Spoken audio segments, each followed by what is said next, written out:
Hey guys, and welcome back to another video. Dad, feel what's going on? Dara OShea to Burnley?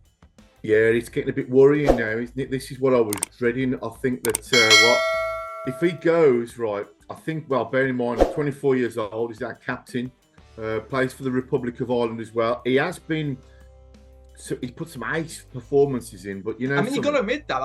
I'm pretty sure, right, with his stats, he's one of the best passers in the league, really. Give him the ball a lot, and that's what really company wants, a ball-playing centre-back. yeah, you know, so it's come as no surprise to me, Dan. I think that we're going to be cherry-picked if we're not careful. So this could be potentially the start of our squad being dismantled. I don't mind him going if it strengthens the squad as a whole. I know that we're desperate for money, and he's one of our better players. But I think that it's not a massive shock, Dan.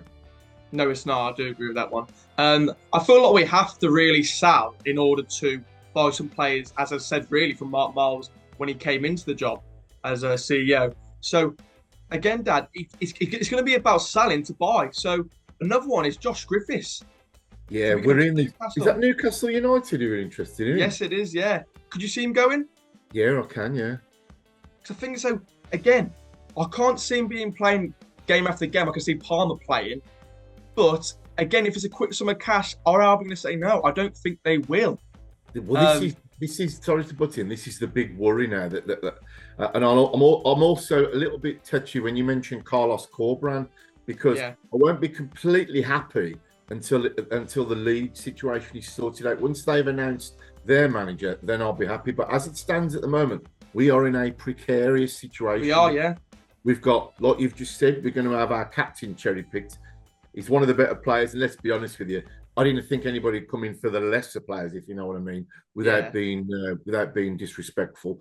Josh Griffiths, I'm not at all surprised, Dan. He's got massive potential. Can we keep hold of him? Yeah. I don't think we will. So I'm getting a little bit worried, Dan. I'm as well, Dan. I think I'll put on screen now. It was reported by I think it was Peter Rook, the Sky Sports correspondent. He said that Carlos Corberán. I'm not going to say anything yet, Dan, until it's done.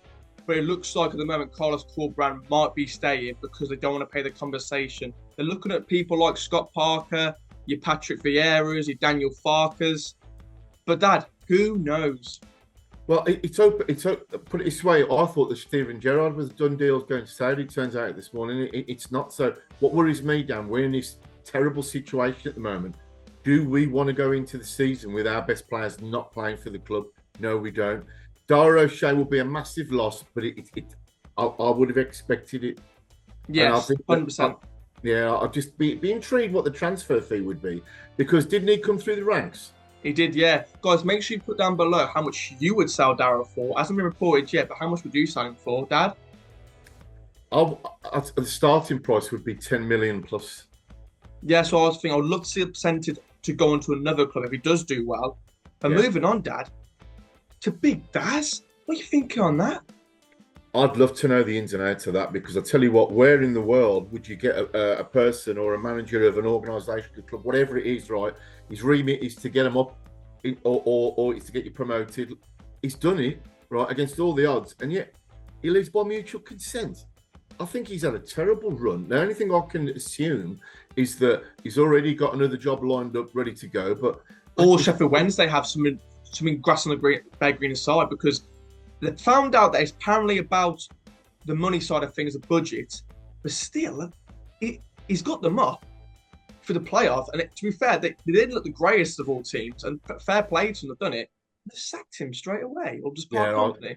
You know, if you'd have said to me which manager is safe, it'd be Darren Moore. He's come up against all the odds. His stock has risen. He's had some terrible bad luck, because we were right behind him. And you know what? I'm very, very sad to hear that. He deserves a lot more. It just goes to show, the good guys don't get anywhere. And I hope he proves us wrong, because he's a good bloke. He's a good. Question is, Dad, without Darren Moore, can you see him struggling next season? Yeah, I can, because I think motivationally he's got the key, and I think they're Sheffield Wednesday are in a difficult position. They ain't got the finances. This league is going to be really interesting. My worry is if they start having a breakaway league now. So you mentioned it last season, didn't you? That the quality of the team's coming down, and the quality already there. They're going to have a section at the top where it's not the Coca-Cola of Championship. That's what they call it. Another one, Dad. rumours around, I'm not saying it's true, is Malumbi going to Leeds. That one I don't want. I've got to be honest, I don't want that to happen. He, towards the end of the last season's campaign, was outstanding. I mean, we've said on previous occasions that Jed Wallace was the lifeblood of the team. He was the heartbeat when he towards the latter stage. Yeah, passion running. Yeah, he come up with the good. You could see it was hurting him. And now I know I'm going to be divided opinions. I'll be more disappointed if Malumbi went. Yeah, I definitely agree, Dad. Final talking point though, guys. I've got to say it. Got to bring it up. Matheus Perriera. Dad, can you see this one happening? I don't know, Dan. My heart says obviously yes. My brain says no because they won't be able to afford it financially. But who knows? I mean, it might well be they get some money for Dara OShea. They put that towards the Perriera. Perriera knows the place inside out. We love him. He loves the club. There's rumoured to be about a 70-30 split of a loan fee between us and Al Hilal. But you don't know, do you? You don't know whether he wants it. You don't know whether Carlos wants him. There's rumours that he does want him and the ball wants him. And it might be an idea of if he comes in, the season ticket sales go up. There's more shirt sales because they want Pereira on the back. But you don't know, do you, Dad? He could ignite that passion again, couldn't he, with everybody? Let's just wait and see. As I always say, there's plenty of twists and turns. But to focus on the reason why we've done this, Dara OShea going, as I say, not a surprise. I'm disappointed, but I'm not surprised. No, completely agree. Guys, make sure you put down in the comments, what do you think? Dad, anything before we go? I'm just getting nervous, Dan. I want the start of the season to appear, but I'm just getting nervous. I don't want this to be a theme that we're getting. I may just say quickly, tomorrow is what, Dad? It's fixed today. It's fixed today. It's all happening, son. It's all happening. But all that's left for me and you to say, guys, make sure to like, subscribe, and peace. It's showtime.